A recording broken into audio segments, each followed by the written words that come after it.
the next.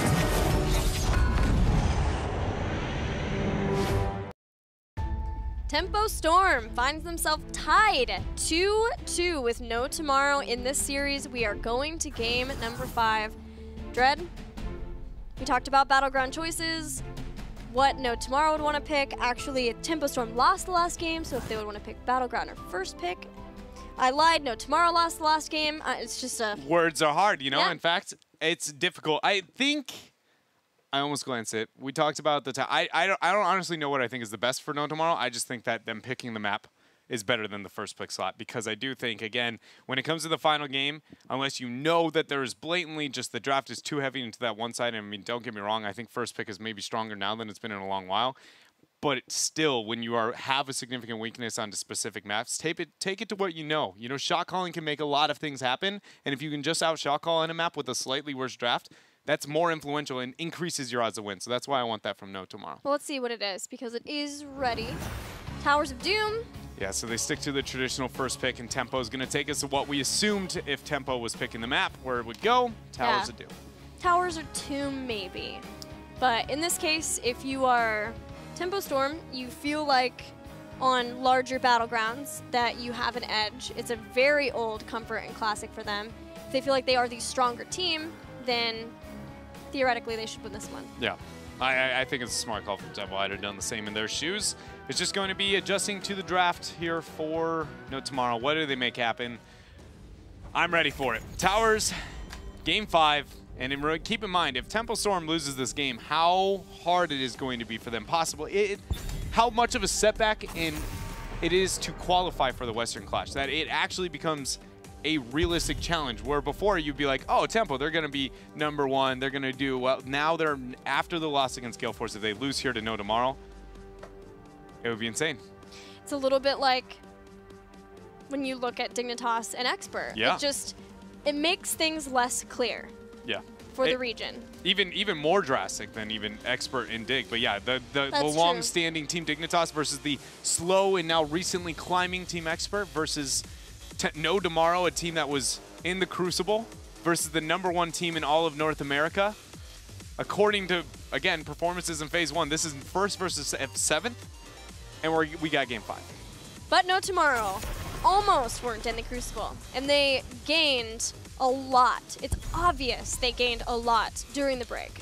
Abathur, Dahaka, the global bans, Tassadar's up, Task Tracer's a thing on this battleground. Genji above all else, Uther above all else, what is it?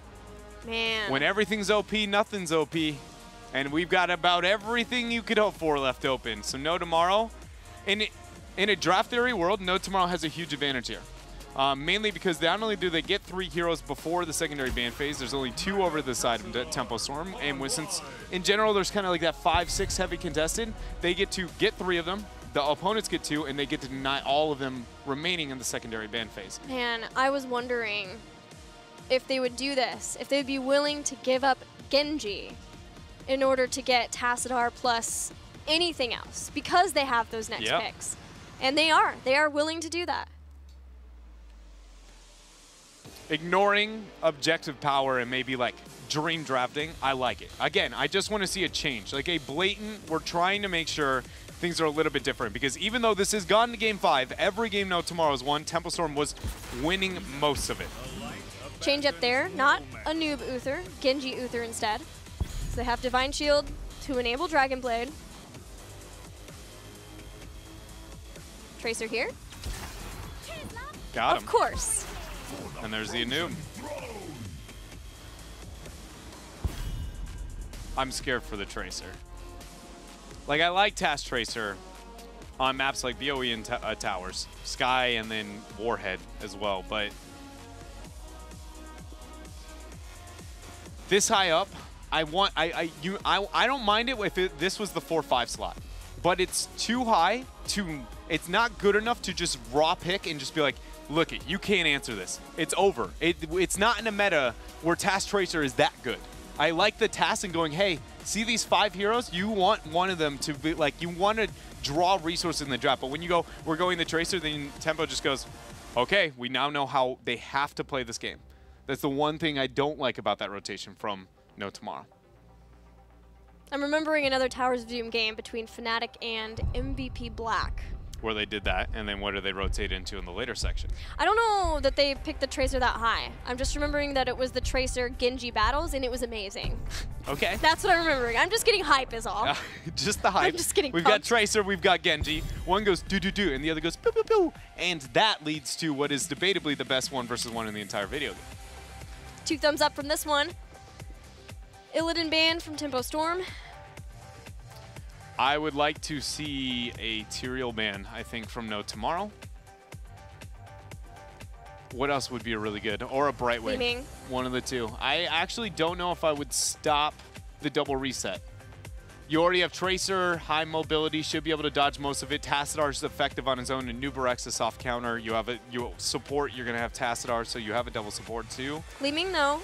Disintegrate versus the Cocoon. If you want to be able to Cocoon Dragon Blade for the entire time. I just think that No Tomorrow is already committed to a place where they're drafting. They agree with you. Oh, where it's too easy to be able to deal with if Tempo Storm gets a just overall generally strong teamfight composition, and having something like the Tyrael, which they've shown recently to be one of the few North American teams still running Tyrael. Yeah, I agree that Tyrael, I probably would have banned that too, but Gleaming does make sense. Yeah, it does. So Tempo Storm. Tyrael Arthas then? I think you Arthas non-Tyrael, unless you're afraid of No Tomorrow taking it, where you have the Uther, so you shouldn't be that afraid of it. But if you're afraid of your opponent taking the Tyrael, you take it here, and you take the Arthas on top of it, if you're going to take both. But I actually like flexing the Tyrael and just waiting to make sure that it's proper, because, again, it does seem too appealing, too straightforward. And if No Tomorrow picks it, they have to go Judgment all in. And, again, you have an Uther, so you should be totally fine countering that. With Vala. Yeah. Thought it would be with Greymane. So then your last pick is Tyrael, unless some reason things look absolutely horrific. Or you Brightwing. I bet they're gonna Brightwing over Tyrael. I don't know. Either way, we get to see Tempo Storm's thought process. How busted do they think double support is, or is in fact Tyrael enough? That's pretty dope. Ooh. Other side. No Tomorrow. Last 2 picks. Tiger JK. Jason or Trees? I think Jason. Oh man, like it's gonna be like Ariel Lunara or Ariel another frontline like the Tyrael. I want more damage. I want more backline. I want more macro, and I only have 2 picks. I can't have all 3 of those things, Gilly. You gotta have a support. Is it Malfurion? Tychus Ariel?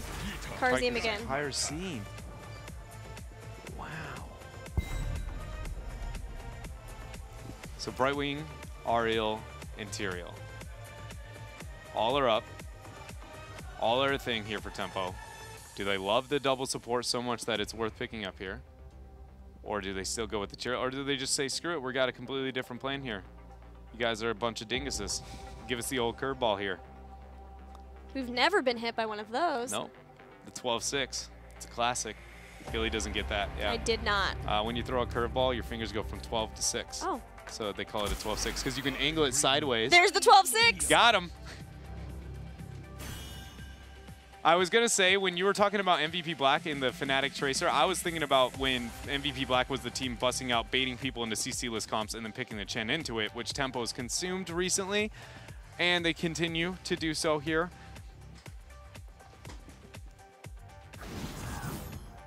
I mean, I see the reasoning of the Chen. I'm just... We know how you feel like, about pandas. You know, I have a severe fear of bears is actually what it comes down to. And I haven't told anybody this before.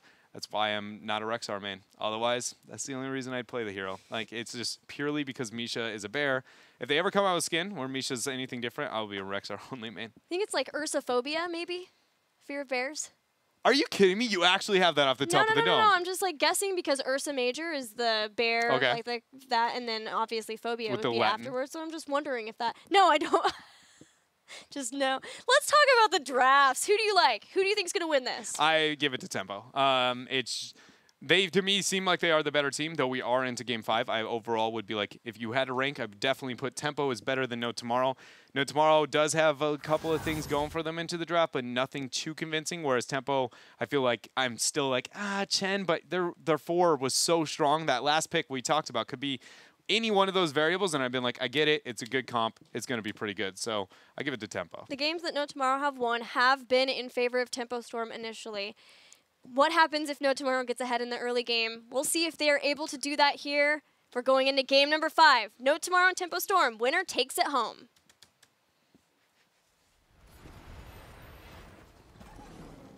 Gilly's got sport references all over the place. Takes it home? Taking it home, taking a yard is more. That would be a little bit more classic there. But you busted out a 12-6 reference. Think about that. It's like a whole new day for you. New and improved Gilly. I don't know about improved. That was my bad. But I'm ready for this. What is the early game of No Tomorrow going to look like? They need to get value out of that Task Tracer. We've already seen it once in this series. I want to talk about this Tychus. Hit me with it. What do you got? What do you got? Why do you think No Tomorrow went for this Tychus? For the sieging of Odin, for the dissuasion of a double warrior, knowing that Chen or Tyrael was a possibility? I think it was more the dissuasion of the double warrior slash goodbye No Tomorrow. Already Tracer cut out. It was more of dissuasion of double warrior, or if, again, the Chen was to come out on top of that, you have the bigger they are to be able to get some pressure, or at least double warrior percentile damage to eat through that. I've been honestly a little surprised at Greymane and Tychus' value in North America. They show up kind of here or there, and they disappear kind of just here or there, to the point where I honestly don't even suggest either of them in a draft, though my personal beliefs are very different. It is unique to see No Tomorrow to be the team who's like, no, this is the slot, this is where that ends up belonging. But I do think it correlates directly to the Chen. Seeing the Chen up in the last game, not wanting that to be an appealing option, and already knowing when you have Task Tracer, Chen is a reasonable pick. You go, all right, well, this is good against the Chen. It's decent against the Tyrael. It's a nice pick to take here. And once he gets the bigger they are, he'll be able to burst through that health bar in a way that Chin, honestly, with the respect of that, has gone into Elusive Brawler. That will help because it's not just block stacks, it is a duration of time, and it comes up pretty often because he can reduce the cooldown with his basic attacks. So it'll be able to help with the Tracer's basic attacks with Tychus too. But Tychus also, if Tassadar wants to move into Kala's Embrace, can benefit as well from the life leech there.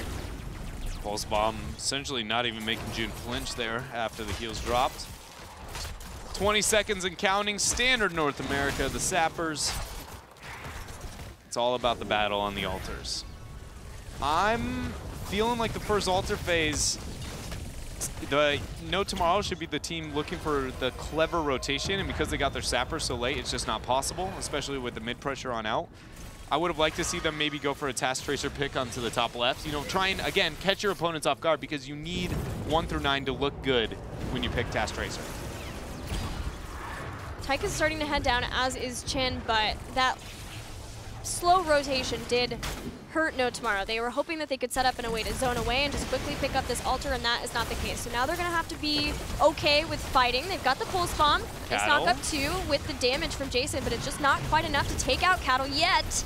You could see the thought process there, the value of Jason going like, I'll set it up.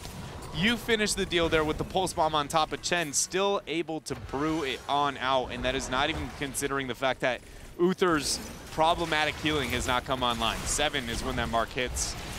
Was the Pulse Bomb after the bigger they are, or was it at the beginning of the fight? He dropped it at the beginning, but by the time it hit, it was almost at the threshold at which the bigger they are stops. It was almost perfect, actually. It wasn't totally optimal. Technically, Chen could have been able to die to that, but it was close enough that I was like, man, I didn't think you would adapt that easily and still be able to flex that in the middle of a game here with this much pressure. Yeah, and obviously that will get better once they have Quantum Spike too at level 10. But getting to that point, making sure that No Tomorrow they don't lose anything, that they keep up with Tempo Storm is crucial. So in this bit of a limbo between Shrine Phase number 1 and 2, what is No Tomorrow going to do? Again, they are yet to look too impactful in the rotations in the early aspect of the game. It's not necessarily the best composition to go out and be like, you know, we'll just pick a sapper camp. Invading one, though, would be great. Tempo has started theirs in the bottom left. Nobody on the side of No Tomorrow, though, shows any interest yet. They scouted it. They see it, but they'll get their own. Tempo Storm backs off just in case it was coming in, even bringing in a Fury on Arthas to double check. That's small stuff that I think really hurts a team. That, like, we'll never know the outcome. But again, when we look at the strengths of what No Tomorrow is good at and what parts of the game they're good at, hold on a minute here. Fury possibly caught out. A little bit of damage. Equinox pulse bomb onto Psalm. They get the pick, forcing him to go in, and Equinox actually scoots on out. Especially well done to recognize that once he was able to force the deflect, dropping the pulse bomb, getting on out of there, Equinox barely makes it out with his life, but does take out Psalm. And I wanted to, I'm glad that we saw that from No Tomorrow, because what I was trying to note was that they're good early game. They want little skirmishes where they just go in, get the job done, and walk away. Camps are the best place to do that type of stuff. Like, you can always rely, hey, they're going to take this. They're never going to 5-man a camp this early. Yes, I want this fight. And when you have a task to scout it like that, I was like, it's crucial. No Tomorrow, what fight are you really going to get? Only those 5 versus 5s. Luckily, they got to catch up into the mid, which again was in that 4 versus 4 circumstance. But it's just No Tomorrow can't let that kind of stuff happen. They have to be going like, you know what? We aren't going to let you have these things because this is our spot power spike. We have the pulse bomb. You have no heroics. And that is where you can see the mental capabilities of Tempo Storm and the fact that they have been a team for so long together. Whereas No Tomorrow, they've gotten to the point where they're in game number 5 versus Tempo Storm. It's been all the way through the series, but they have to be able to still be willing to make those kind of risky calls, get into the fight, knowing where their power spike lies. They can't give up. They have to keep going. They're trying to duke it out. They've got the pulse bomb down. They're just focusing on trying to pick off Cattle, and that is what a lot of resources use, and nobody ended up dying here, Gilly. Nice Howling Blast to choke it away, but I think things are fine for now. No Tomorrow can't get this. There's just no way. Look at them. They're just getting bullied by Tempo Storm. Yeah, I don't know if Cattle is going to be the target that they can go after. Things worked really well when they were going after Psalm, but it's hard for them to find the first kill to open things up. Cattle essentially can cycle 1 WE and kill Equinox 25% of his max health. It's just ridiculous, and that's not even considering the Leaping Strike moving up in. But they have Kala's Embrace to heal back up too, and Tiger JK heals. Pulse bomb hits. The punches are there. Cattle has not enough pressure, but Fury, on the other hand, is receiving the pressure. They go in. Casanova actually burrow charged in, and I thought for sure they'd try and get the follow-up, but the call was to retreat, and that is what they're doing. Jason somehow makes it out alive, and the eternal fight continues. The coordination there to switch things up. Jason got a lot of damage down, but again, it's the bigger they are. Once you get down into the lower amount of health, you need someone else to be able to get the kill. Unfortunately for No Tomorrow, they lose their support. Pulse Bomb does not connect on some. Have to give this one up.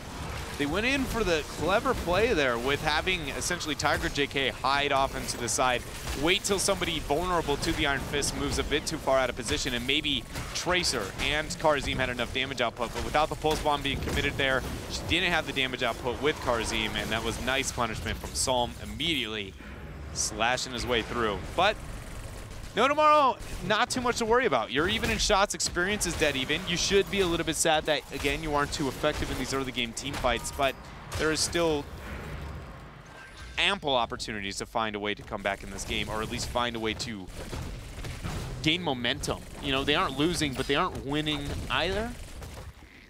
Yeah, you can already just see how difficult their coordination has to be. It has to be so on point for them to actually be able to take out one of the members of Tempo Storm in the fights with all the supporting. And that gets harder with Divine Shield too, which I believe will be the pickup, although June's considering other options. There it is. I might have said Divine Storm there. I meant Divine Shield. We're yet to see No Tomorrow. They're arguing on whether or not it's going to be the 7-sider or the Palm. They're struggling to kill the Chen. 7-sided could have been used to be able to rid of that, but they're going to go back to the Palm. Again, Tiger JK has been nearly a Palm-only Karazim in North America, one of the few. But it's another game where I can see the argument of 7-sided and definitely don't hate it. There it is. Pulse Bomb. Knockup trying to keep him from healing. And there they get it. No Tomorrow executes. And they find a Chen kill. Yeah, I couldn't tell if that was Jason or Casanova. I think it was Jason's grenade, but either way, they interrupted the Storm, Earth, and Fire, and that was the sole reason why Chen was able to go down there. Nice use of the Tychus, and we see the value of the pick, you know, when we started the conversation of why do they move into that direction. We theory crafted a couple of reasons, and it's very much coming to life here in the game number 5. Again, whoever wins this game will in fact win the series. It's dead even so far until No Tomorrow gets 4 more shots. With that kill, Tempo Storm, the best hope for them is just to try to trade out, which they understand. They all just grouped around bottom, holding on until Cattle could get back into the picture. Strafe. Very ambitious there with that Strafe. Not getting a lot of value. Everybody breaking fog. Odin over the wall. Man, Tempo Storm might be stuck between a rock and a hard place, but Casanova's so very low in HP. There's the Storm, Earth, Fire. And they're going to move away. Equinox is pretty low too. Nobody to be able to zone with all of the Chin, Panda Pals, and Som and Cawthon pushing back. No Tomorrow. They're just going to go in for the fight. They're willing to maybe give up. June was on top of the point. And then they now they use the cocoon. They cocooned June. He was going for the channel. They got greedy, and now they're going to get nothing. Tempo Storm is denied everything here. Casanova with beautiful body blocks, the double impale, and Gilly absolutely holy. Everything just fell apart. Tempo is projected to lose this game at this rate. That was insane. So well done by No Tomorrow to recognize being able to get on top of the first kill and then the cocoon afterward. Casanova just switching over. We've seen amazing hooks from him now. We got the cocoon over in time to be able to catch. Man, things are going really well for No Tomorrow. They take out the bell tower as well before they get the altar. 5 more shots, 23-32. Yeah, and the reason why I was talking about just the fact that this is now kind of not as bad as we've seen in other cases, but No Tomorrow is like game to lose. And we're, again, yet to see a single game where No Tomorrow's winning like this at this stage of the game.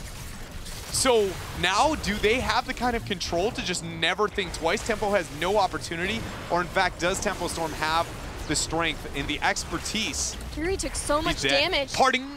Ooh. Didn't do it, but they honestly pushed so far back that more shots went through. Nothing was gained by Tempo in the meantime either. It's not like Tychus is worried about his. I said that for a second. He's fine. Well done there. Jason, you're getting a little crazy here. Like, I respect your ability to have no fear, but not necessarily the heroes to have it on. Deflect. It's all right. Jason's fine. And sending so many resources up to the top. This. Oh, man. Oh, man. You got auto attack during that time. Ooh. But still, the Tempo sent a lot of people up to the top, hoping for that kill, hoping to maybe take down some structures. And that allowed No Tomorrow to maintain control over the spell tower now. Altar phase in 30 seconds. Sapper's in the bottom. The altars are up in the top. Things are going No Tomorrow's way. But this is the window where if Tempo wins this, it suddenly can go back to even. Like, this is the last fight where if Tempo wins it convincingly, it's back to square one. We're 50-50 within the game. But if No Tomorrow wins it convincingly, this game is just like, how does Tempo come back? They have got to ask for a miracle play because the 16 window with bell tower control and advantage with such poor siege again on the side of Tempo because Vala is the only hero who's good at converting back those bell towers. In the top right, we have Tiger JK channeling over. Cawthon, he goes down already! Cawthon is just down. There is no Vala now for this fight. Tiger JK is channeled. He's back in. Odin drops. And now that is going to scare the members of Tempo Storm right away. Chen the entire time on bottom is trying to find a way to convert that bell tower, but this is what I'm talking about, Gilly. Look at it. You can drain the ammo. That is what Chen's best siege tactic is. It's just draining, but they need the damage. With this boss, No Tomorrow will find themselves 6 shots away from taking out Tempo Storm. This is a moment that nobody expected this match to be in game number 5. I had today as a 3-0 for sure in favor of Tempo, unless No Tomorrow somehow got a miracle win where Tempo just made a huge misplay. Not the case. No Tomorrow, I was just flat wrong, is here to play, and especially in game number 5. Tempo, Gilly, look at the difference of not only the experience, the HP, like they just dominate every aspect of this game. No Tomorrow are winning on all fronts. Except that, like, right there, that's the only opportunity Tempo's going to get to be on the same talent tier.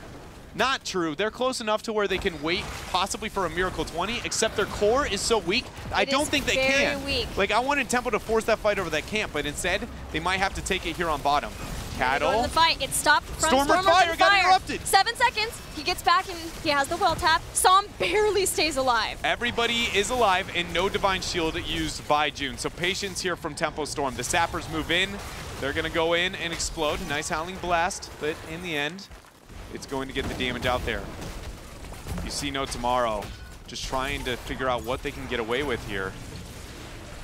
It's still a scary moment for No Tomorrow to be in, honestly. They know that they're ahead, but it's game number 5, and it can be terrifying. Just as terrifying to be behind as it can be to be ahead when you're versus a team with the caliber of Tempo Storm. Everybody's instantly rotating out. Triple altar spawn. Oh, Fury. This could be it. They're not going to have 16. There's no way they have 16. This is Tempo's bet. Only they have to win this fight. With 3 altars up, Karzim's going down to bottom. So that's 100. No, Genji's transitioning down. So bottom, Genji wins that trade. So bottom should go over to Genji. So Tempo's got that under control. Top right, Equinox has that 100%. So that is now 4 shots. Tempo Storm has 2 remaining, and it's all about bottom. Tychus is heading down. Tychus and Tassadar are winning. As long as they dismount, the game's over. They have to just dismount them. They can do this. Psalm has been pushed back. Tracer's slowing down. Did they do it? It's all on Psalm. 1, he's dead. That's game. Chen? They did it. No Tomorrow takes out Tempo Storm. What? I have no words.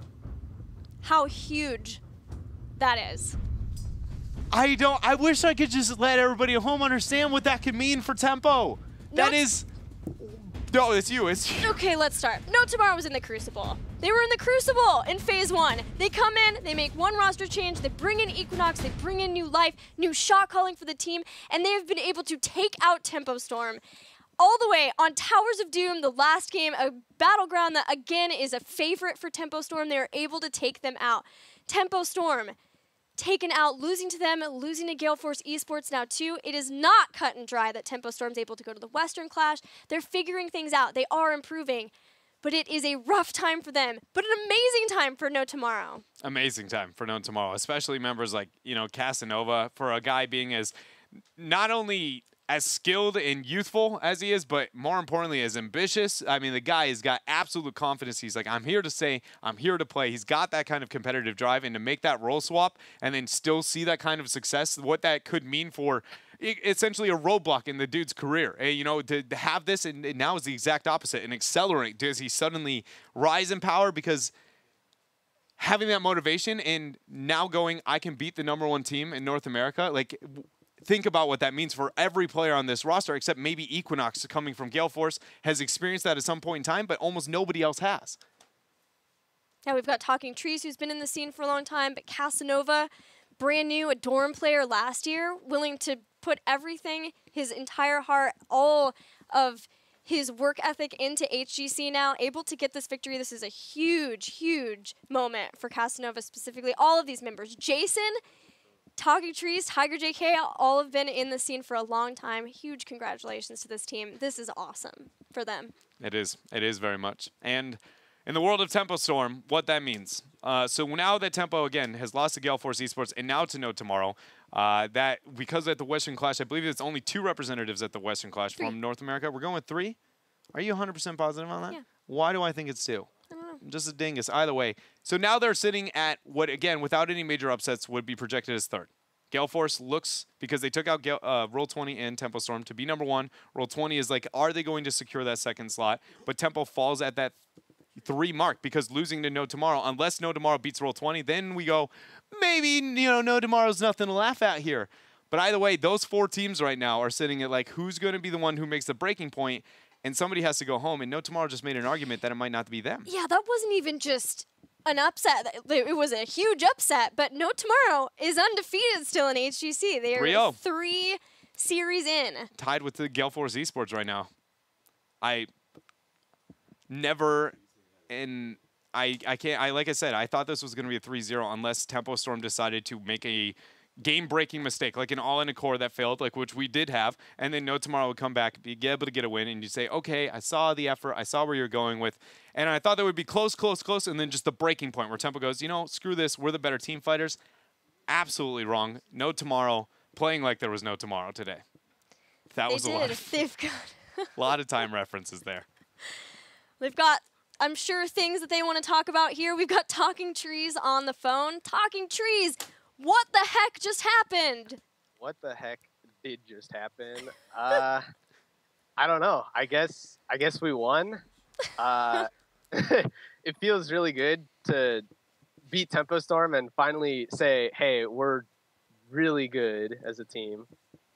Talk to us about the changes that you guys have been able to make, because this is night and day from last phase. So what has enabled you guys to just change and develop and improve so quickly to where you are? So what definitely helped us improve is Equinox's shot calling, of course. And it's just borderline. We finally feel comfortable together. Like as a whole five, we mesh so well. It just, everything just is working out really well. That's really good to hear. It's obvious. Congratulations again. I'll let Dredd ask some questions. For me, I only had high praise and wanted to just hear some of your thoughts on if you feel the same way. Is with your play specifically, I feel like you have only slowly just climbed on the influence that you have into the roster to where now it's kind of like you're making the plays that is winning for your team, but it's not as flashy as everybody else. It doesn't stand out maybe necessarily like the last game, sitting on the task. You don't necessarily make the huge plays there. Do you feel like you've made that kind of climb and have that kind of impact the same way that I feel like it is? Or is it your main goal is just to be the consistent rock and make sure everybody else can carry the way they should? I think it's definitely one of both at the same time. It's like if I get Genji, I'm going to try to make the flashy plays, and as Genji, it's honestly easy to do it. But if I'm on something like Tazadar, it's like I have to like know my positioning and know like different things. Like I can't be like full blown in. I can't like, oh, maybe I can't Archon and then just full walk into the team. It's definitely it's not hard to switch it because we've been around for such a long time, and it kind of just after a while you start going somewhat on autopilot, and especially if your whole entire team is telling you, oh, do this, and everything will slowly work out and will slowly progress and get better. Well, I just want to say that you've been slowly impressing us here at HGC. Yeah, especially the Genji, man. It's awesome. You've got Gale Force Esports on docket next week, and you guys are the 2 undefeated teams right now in HGC Phase 2. So what are your plans for preparing for that match?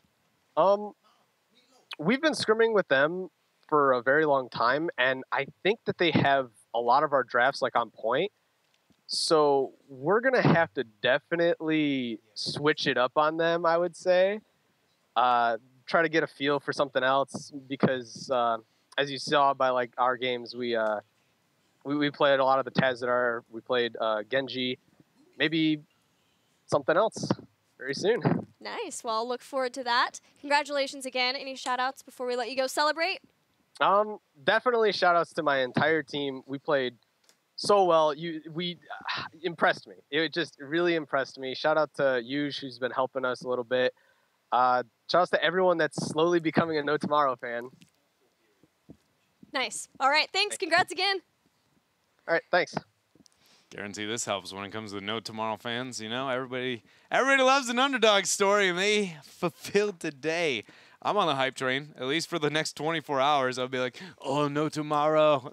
North American dream. I always do that to myself. I say, Dredd, you shouldn't believe in this. You told yourself why. Don't let your emotions get in the way. And then I see something like that, and I'll be like, North America, this is our moment. We're going to strike. No Tomorrow's a part of the plan.